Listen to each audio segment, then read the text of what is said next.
Welcome back to Bentley House Minis, and welcome to a new abandoned project. And this one is going to be abandoned and cute, maybe? Question mark? This is a collaboration with Willinrow Arts. Thank you so much, Lesley, for doing this project with me. We made something for each other's project, so Lesley made something for this project you're about to see, and I made something for her project. If you haven't checked out her channel before, she is doing a really cool series over the never-ending story, and she's making this diorama kind of in the shape of a book that has all different scenes from the movie, and sometimes I think she takes inspiration from the book as well.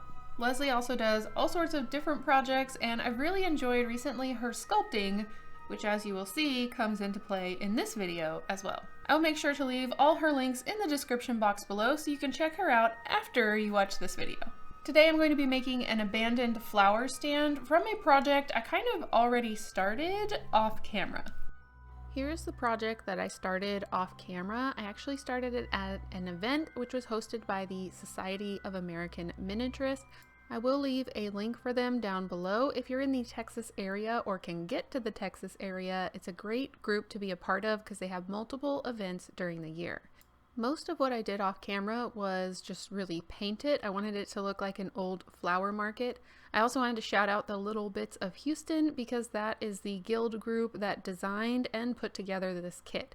It's not available anywhere as far as I know. If it is, I will link it down below, but I think it was specifically made for this event by that group, and so I'm very thankful to have this piece.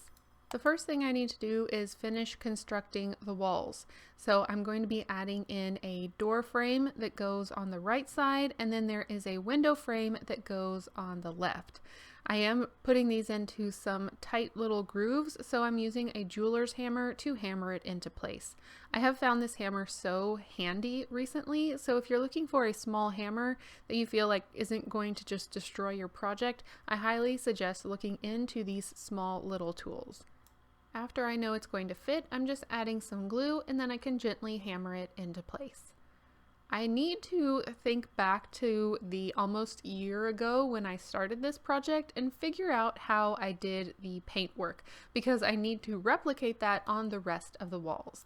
Thankfully, I know I had to use the paint from my travel kit because that's what I took with me, so I can try to match the purple and the browns and the white on the back wall as best as possible.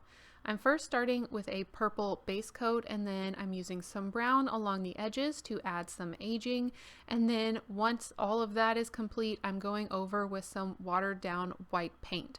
Now originally when I started this, I did not know I was going to go with the theme Frozen, which is the theme of Lesley and I's collaboration, and the white paint really does make it look like there is a little bit of frost on the walls, and it just adds a bit of aging, which because I want this to be abandoned, that is perfect. I decided not to add the whitewash on the back of the front wall, but honestly no one is ever really going to see that, but I did want to paint it just in case you do get a little peek inside through the window or the door. I'm adding some more glue, hammering it in place, and now I have all four walls of my flower market standing. The next task was to put together this very detailed window. This is one of my favorite features of the entire kit, so I was really excited to put it together. I first painted all the pieces white because it's going to be very hard to do that after I add in all the acetate pieces.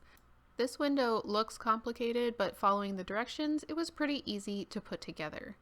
My vision for this window is to have an overgrown flower pot sitting on it, like it was either there for decoration or it was left there by a customer who was in the middle of paying but decided not to take it.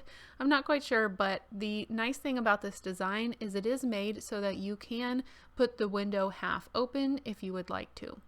Before adding the window panes, I glued it into the side of the project, and this was so satisfying because it just popped into place and perfectly fit in the opening that was cut. Then I could add on the window panes. I'm adding the first one on kind of in the center, and then I will be adding the second one on a little bit above that. This makes it look like the lower pane was lifted up. And you do see quite a few glue globs, but they will dry and kind of disappear. Although I'm not too worried about that, I will be aging this window, so a little bit of globbiness is not going to really show in the end. Now that I have the interior window completed, I can add the roof. And as you can see, it has a lovely paint job, but I wanted to paint the interior before I glued it on, and I just painted a little bit of paint on the other side to keep it from warping too bad. Now I can work on the door. This is a double door, or I have heard it called a Dutch door. I really love these style doors, and in fact I wish there were more of them in real life, at least in my life, because it's just what a great feeling to have the top part open on a lovely day. You can look outside, but still feel like you're closed off and protected from anyone just waltzing in. The top part of the door opens, and the lower part usually has some kind of a ledge on it, and that's what I'm gluing in place right now. I'm going to be painting the entire thing in white, and then I can install it into the side of the project. It doesn't have any hinges, I'm just gluing it open permanently. Again, I'm going to put a old potted plant on this ledge. I painted the back and the top with some more aging techniques, and now that everything's in place, I can age the white window and door that I just added. It is going to look like a lot of aging right now, but remember, these are going to be pieces that were outside, so they're going to see a lot of aging. Plus, I'm going to be adding some snow effects in the future, so some of this is going to be covered up, especially that rooftop area that's looking a little interesting at the moment. I decided to add some trim around the opening, so I'm just cutting that with my easy cutter and then fitting it to the sides. The kit came with these beautiful laser cut decorative pieces, and I think because I'm doing a flower market, this is perfect because they look like little tulips. It also had these 3D printed pieces to go on top of the posts. Now that the last pieces for the actual building are in place, I'm going to paint everything with a coat of white paint. I think this will help it stand out from the rest of the paint job. And then of course, it's time to age it up. I'm using the same brown and just watering it down a bit. I tried to duplicate these cuts. Of course, I didn't cut them quite as well, but I'm using mat board because I want to make little plant stands that are going to attach to the side of the building. This is going to give the front of the building some more interest, some more places for me to put potted plants and just really make it a detailed scene. I also found one of these mat board chairs that I had practiced with when I was making my captain's desk kit, and that's going to be the piece that goes inside of the building. I painted them all with a dark brown and then glued them in place. Now it's time to rough up this little chair a bit because it is going to be aged and sitting inside as if it's had years of weathering and pots being stacked on it, and whoever runs the stand sitting in it, relaxing in it on warm summer days, and is just going to be sitting in the cold, slowly falling apart. I'm using some of the same colored paints, pulled it apart a little bit, and now it's ready to go. Off camera, I started putting together this little desk piece. Well, it's not a desk, it's like a stand that would go in front of the building part to display different things on. And this is made out of laser cut basswood, so I'm gluing that together. And then I had this old trim, and I really think this might be from my Real Good Toys kit that I made the Addams Family house out of, so that's how long I've had this piece of wood. I decided to glue that around the base just to give it a little bit more interest, and then I am going to give the entire thing a base coat of purple and do the same finish that I did on the larger building. I'm painting the inside brown. You won't be able to see it very well, but I did want to make sure to give it a coat of paint. Here's how the two pieces look together. Now that these are complete, I can start working on the base and really get this scene coming together. I had this scrap piece of MDF in my collection, and I think it's going to be the perfect size to lay out my scene. As you can see, I've already traced things on there because I was just kind of in my head going through what I could create. So I'm going to place them on top and really get a feel for what this is going to look like in the end. Of course, I have to add in my little chair, and as you can see, I have a dot here that is for a very specific edition that is coming later. Cecilia had very kindly sent me these terracotta pots. They're so beautiful, and I love that they kind of have a natural aging to them, but they're a little big, so I think I can use one of these. I have a few of them, so I'm going to save them for later. And then I 3D printed a whole bunch of other pots that are going to be painted based on this pot, and then these are going to be used throughout the scene. I made quite a few at different sizes. I sanded them and then I prepped them for the airbrush. And this time I'm going to use actual airbrush paint, which is going to make this process a lot smoother. I taped it down with some reversed masking tape so they aren't going to go flying all over the place. And then I took my time letting them dry in between each coat and trying to get them completely covered as best as I could. And for once in my entire career, I think I have this file ready for my store at the same time I'm making a video over it. So I am going to put a collection of flower pots in my store, 3D printed, unfinished 3D prints. So if you're interested, I will link those down below. But now I get the exciting task of playing with them, laying them out, and seeing how they could possibly look. And I really do love the little plant stands that I added to the walls. I have quite a few big ones left over, so I might put some around the back of the building. But now I can officially start working on the ground cover. And because this is going onto the MDF, I'm first laying down a layer of paint. The inside of the building is going to have more of a muddy ground cover, and then everything else is going to be covered in snow. I glued down the building, and I'm going to use a mixture of very small gravel and sand to create my muddy interior. A thick layer of Mod Podge is going to help grab the gravel. I'm going to do that first, and then all of the little gaps in the gravel are going to be covered by the sand. I'm going to do one side at a time just so I make sure my glue doesn't dry before I get everything in place. And then I mixed up some glue and water into this spray bottle, and I'm spraying that on top to make sure anything loose gets attached to everything underneath it. Once that's complete, I can do the other side and let all of that dry. While that's drying, I'm adding some white onto the rest of the MDF, and this is where the snow is going to go. To give the sand and the gravel a more harmonious look, I am using some mixed up water, glue, and paint to go over the entire top of it, and I feel like this is just going to bring it all together. Then I could glue my chair in place, my chair who's seen better days, and allow that to dry. This whole project has been a very long series of processes that are in a specific order.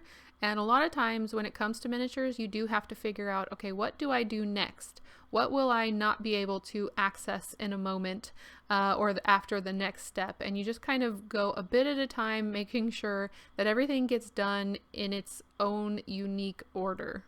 Speaking of order, I was not sure if I should be filling the pots first before I glued them down, or just go ahead and glue them in place, but I decided to glue most of them that were easy to get to on the outside of the building, and this way I could kind of put the dead plants that are going to go in them and have them like fall a certain way or shaped a certain way, so it looked more natural with the scene.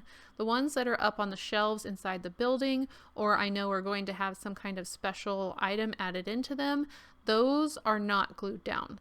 I wanted to add in another texture besides just the terracotta pots, so I'm going to be making some soil sacks. This is a flower stand after all, and it does make sense to me that they would have some kind of soil around to help out the flowers. And this would have definitely been faster if I did this with a sewing machine. However, I would rather hand sew 7 small soil sacks than suffer through setting up my sewing machine. Try saying that 7 times fast. Just to make sure it's translated what they are, I'm using some alphabet stamps and some Stays On ink to stamp it with the word soil. And I hope the Stays On ink is permanent. I mean, the name of it is Stays On, so I'm hoping that's what it means, because I am going to be aging these later on. I decided to add the word top, so it says topsoil, but then I felt like the logo was just a little bit too big for the scale, so I did topsoil on one side and soil on the other side, and I do want to keep them rather plain, but this is what I came up with. I'm using some aluminum foil to be my fake soil inside of the soil sacks, and this is because I will be able to easily shape it once I put it into my flower stand. A quick gathering stitch helped me sew up the top of it, and they were ready to go. The aluminum foil is really good at holding its own shape, so I can push them on top of each other, and it does look like they have weight to them and that the soil has kind of been compressed down by gravity over time. I can also bend it like this so that it can sit up against a wall. or against a display stand like I have here. These are going to be kind of buried in the snow, which I think will be fun to play with the texture of the fabric and the wrinkles and really have the snow sit on top of it. I'm putting a stack in the corner, and then there's also one back behind the chair, and I will put a couple behind the project, even though you can't really see behind the project. If it is somehow displayed on a table, I do want the back to look a little bit decent. I have always been a big proponent for aging things in place, so now that the pots are in place, we have soil bags. I'm going to use some watered down dark brown paint to go over everything. I'm not using black paint. I feel like it would kind of ruin the aesthetic of this like light colored flower market. So I'm just using some brown paint that's kind of the same color as the pots, and then I'm going to use some darker brown paint to really get some grime into the areas. So this does look like an abandoned flower market. And I'm not breaking any of the pots. I feel like maybe the market was abandoned maybe for only like a year or so because there are still soil bags. So I guess I will just say it is a newly abandoned flower market. It hasn't had that much time behind its abandonment. I'm using some moss from the dollar store to fill all the pots. This is going to be the easiest flower market to fill because literally all the flowers are dead. My scene is going to be covered in snow, so there's not going to be anything green popping through. So it's very easy to just fill each pot with a wad of moss and then have some peeking up over the edge to look like dead plants. And when I add the snow, I think it'll look very striking to have all these vines and just tendrils sticking up over the white snow. I added moss into the removable pots, and once I was happy with how they looked, I was able to glue those in place on the shelf.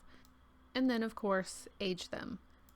In my original plan that I had in my head, I wanted some of the vines coming over the top of the flower stand, and so I'm gluing some of the moss over the very top. Most of the back is going to be covered with snow, so I don't have to add too much right now. You may have noticed in my project there is a blank space that could really use a character. Thankfully, Lesley has sent me a package which will solve this, so let's open it together. I'm so excited. I just received this package from Lesley and it has something for my frozen flower stand in it, so let's open it up. I know Lesley did an entire video over this build, so I will link that down below, but as of opening this box, I have not seen what she created. I know what she created, but I have not seen it.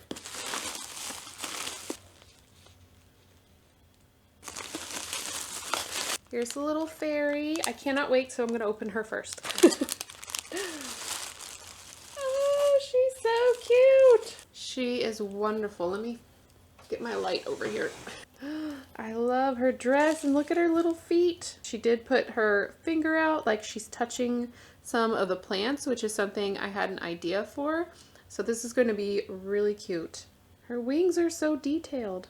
Thank you so much, Lesley. She is awesome. I'm going to put her to the side and see what else is in here. Some frost extras. That's so cool. She made it look like frost coming up, or like ice forming underneath the fairy. That's such a good idea. Oh, and there's a whole gift in here. Oh, wow. That's so pretty. Looks like, I don't know if is it 3D printed? Oh yeah, a 3D printed vase. Those are cool. They're like some laser cut flowers. And it says, the wooden rhododendron is from my wooden flower collection that I designed. So cool, especially since I'm doing a flower stand. How awesome! That fits perfectly. Thank you so much, Lesley, for the little fairy. I cannot wait to get her into the flower stand, and I'm excited to try out some of these options to see what will work best. And thank you for my flowers. I'm gonna find a place for them in my studio right now. Just like Lesley made that fairy for me, I made something for her project, which is going to be featured in her never-ending story scene. So we're going to take a quick break from the flower stand so I can show you what I made for her. Lesley sent me a fantastic description page of what she wanted for her never-ending story. It's going to be this mirror, which you can see through in the movie, and it's covered with frost and ice. So the first thing I did was print out this little ring. This is a 3D printed ring, and I knew I wanted a groove in the back so that I could add some cut acetate in the future. I'm going to make this look kind of like an old ring made of gold, hopefully. So I'm using some Arteza outdoor paint, which is kind of like puffy paint, and I'm going to make some designs on the edge. A lot of this is going to end up covered up in the end with snow, but I just want it to look like something that would be hand hammered in some kind of forge a long time ago. I put the paint in a small plastic bag to kind of use it as an icing bag, and I'm adding details here and there. Once the first layer dried, I went back and added some more details to kind of define where I wanted the top of the ring to be. I also waited for it to dry to push down some of those sharp points that the painting bag ended up making. Finally, I added a bit more paint and then put some beads into the wet paint. It's going to dry and kind of glue it in place, and these are going to just make a little bit more detail on the frame piece. Before painting it all, I decided to make the steps in Lesley's reference that go up to the mirror. I'm using some foam board and peeling away the paper layer, so it's going to be easy to carve into. I'm just doing a couple steps because there was a very specific size that Lesley needed this mirror to be, so I can't have too many steps making it too large. I glued the pieces together and then used my craft blade to cut out an area where the mirror is going to rest. This is a little bit tricky to work on the round, but I did get it to work, and any gaps that I have I can fill with glue or cover with the snow I'm going to add later. I hot glued it in place and then realized that it was getting a little bit back heavy, it would fall over, so I added a tab in the back. Lesley can remove that later if she doesn't like it, or it might help it stand up in her scene. I used a pencil with the lead retracted to start carving into the foam. It makes these nice round grooves. And then I use my blade to kind of make the edges a little bit more cracked and open, just so they don't look so uniform and like they've aged over time. I'm using wood glue to go over the top of everything. This is going to seal everything, completely glue on the beads, and it's going to give a uniform, smooth surface for every single material before I paint it. I did this for both the ring and the steps. I'm doing a base coat of black because I want it to be a dark gold once I paint the gold on top.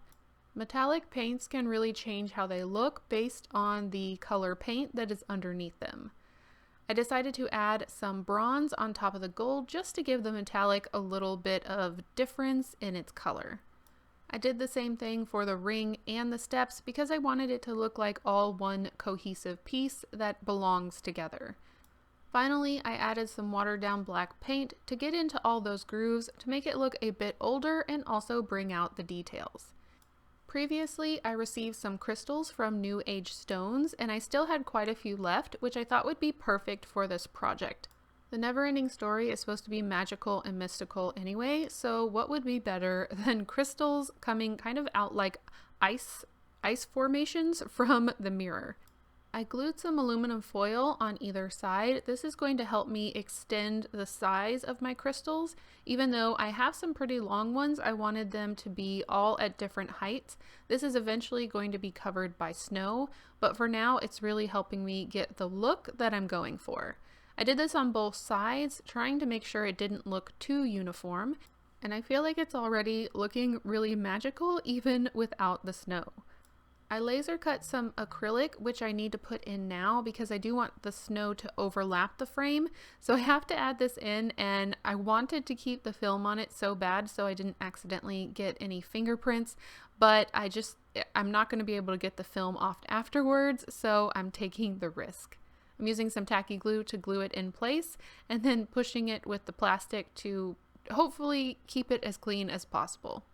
I'm using my piping technique again with some lightweight spackling. This is how I did the snow on my shining diorama that I did a long time ago. It's still holding up beautifully, so I know this snow technique works really well. Basically, I just lay down the lightweight spackling. I use some water on a paintbrush to go over the top. This makes it really sticky, and then I add some white sand over everything, and this gives it a really frosty snow look. I'm trying to push the snow up against the acrylic without getting it too messy, and I'm also going to put some on the top of the frame. Each time I do this, I'm adding a bit more white sand just to finish it off, and then I'm going to let the whole thing dry. This is going to be sent off to Lesley to be used in her Neverending Story diorama, and I'm going to be sending her a few extra bits and bobs to help her incorporate it into her scene. I cannot wait to see what she does with this. It's going to look amazing. Oh, and I also sent the inside mirror pattern just in case she decides to paint something and put behind it. This is going to be a lot easier than her trying to guess the diameter. If you want to see what she makes with the frosty frame that I sent to her, make sure you go to her video right after you're done watching mine. Now we can head back to the flower stand and finish it up.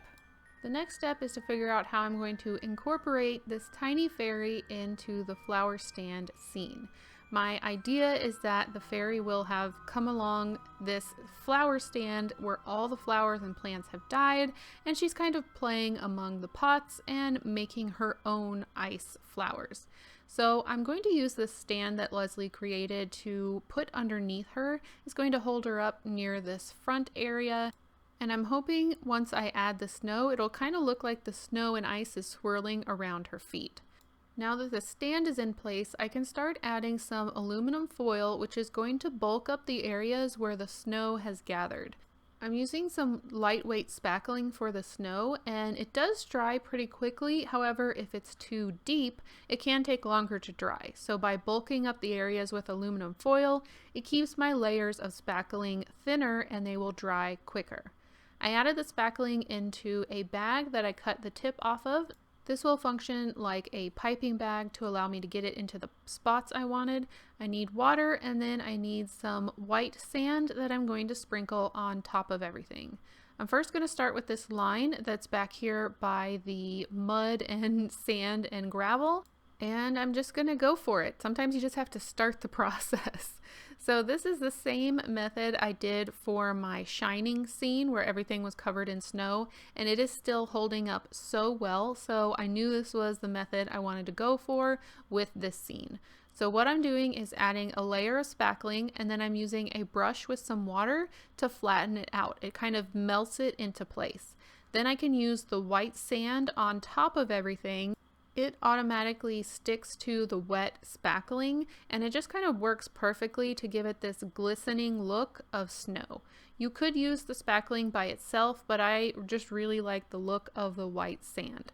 So I'm going to go all over my entire project with this, and of course make a huge mess. I can't make a project without a huge mess all over my desk, but after cleaning that up, it was a very long process of adding spackling, wetting it down with the water on a brush, and this will ruin a brush if you're so don't use your favorite brush for this.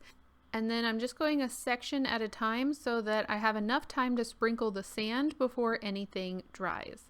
It's really fun to imagine where the snow would have fallen and to add it on top of the pots and inside of the pots. And then of course around the little fairy stand, I'm going to add some on top of the stand so it incorporates into the snow. And this is kind of a risk because I've never made this effect before. I'm just kind of hoping it will look right in the end. I'm also planning to make it look like the fairy has a blue glow around her, and so adding some blue to the snow and ice that is in her vicinity, but I will get to that a bit later. I'm already thinking about it at this process because I'm a little worried about it. I've never done it before. The final step was to use some lightweight spackling on a paintbrush and brush it into some of the finer detail areas, such as the trim that goes around the outside of the building, and then make sure I get enough sand sprinkled on it so it looks like light, fluffy snow. I'm adding a little bit to the pieces on the inside, so it does look like perhaps some wind blew some snow that grabbed onto the plants and the chair on the inside, but I'm not adding too much because I still want it to look like it's kind of dried, like not as much snow on the inside. I made a huge mess trying to dump the excess snow off of the top of the spackling, but once I got that cleaned up, here is what we have.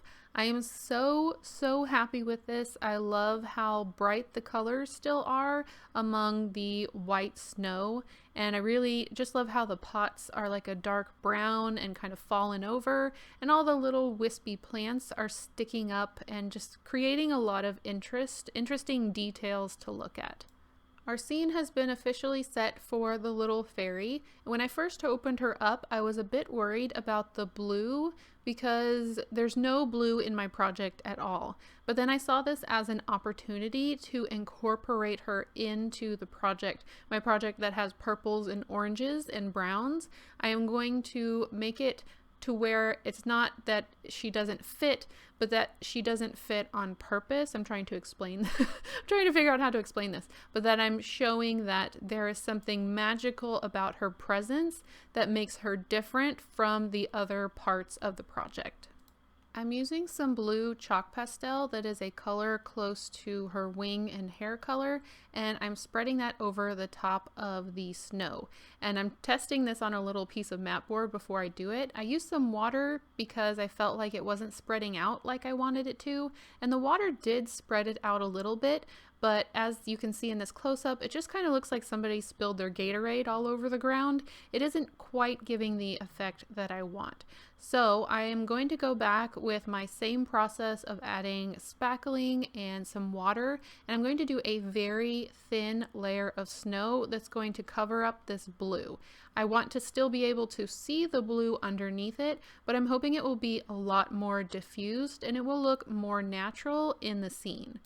I also added some blue chalk pastel to the sides of the building and the sides of the little stand, hopefully to give it the effect that it's not just on the snow, but also different parts of the project. There is blue reflecting from the shine of the fairy. I wanted to add a very special potted plant, so I'm going to use these icicle bits and these little snowflakes that Lesley sent in the package. I'm hoping it will look like our little fairy is making some icicle flowers among all of the dead real flowers that maybe she missed out on because she doesn't get to come out during springtime. She's only out during the winter. I'm using UV resin to help freeze these little snowflakes on top of the icicles. I started with 2, but then I thought it would look a little bit better with 3. I'm not sure if that was the right choice. They're so tiny. So it is going to be one of those little details that the people who look at the diorama the longest will really start to understand the story. I of course added some more blue chalk pastel because this is the focus of her magic, so I really wanted it to shine blue, and then I glued it in place on top of the stand. I also want to add this little icicle wand that Lesley sent, so I cut it down to size, added a few more little wiggles along the edge with some resin so it didn't look so straight, and now she has a wand in her hand. Finally, after all of that creating, the scene is complete. I have the little fairy in her spot. She's making some icicle flowers, and the flower market is slowly falling apart in the background. I really love the color on this. I know that I'm not always known for my use of color, but I really enjoyed adding in the blue once I had seen that the fairy had blue in her wings. And yeah, working with some of the purple and the yellow, and then also, of course, brown. I am going to need to build a case for this because the snow getting dirty would just be so hard to clean. So I'm going to do that, and then hopefully I can display it next to my shining scene, which is also covered in snow, although I do feel like they have completely different vibes. You'll have to let me know if you think the blue glow effect worked out. Do you feel like she's glowing and the snow is swirling underneath her feet? This is my first time to try something like that, but I think it was really fun. But I'd love to hear what you think. I'll leave you with a few final shots of the project, and I'll meet you in the outro.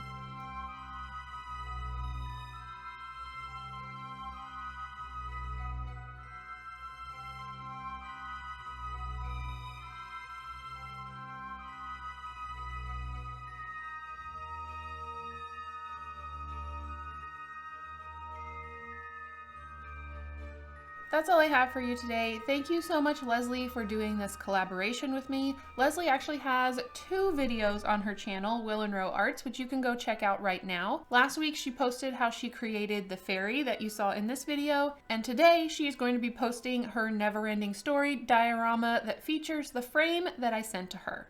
I will put both of those links and her channel link in the description box below so you can easily find her and check out her channel. I hope you all enjoyed it. I really can't believe I made an abandoned scene without any watered down black paint. Like, no black paint went into this project, and like, that's my go-to for everything, even non-abandoned stuff. I hope you have a great week, and I will see you in the next video. Bye. I'd rather hand sew 7 small soil sacks than suffer through setting up my sewing machine. I'd rather hand sew 7 small soil sacks than suffer through setting up my sewing machine. I can do it well once, I guess. I'd rather hand sew 7 small soil sacks than suffer through setting up my sewing machine. I'd rather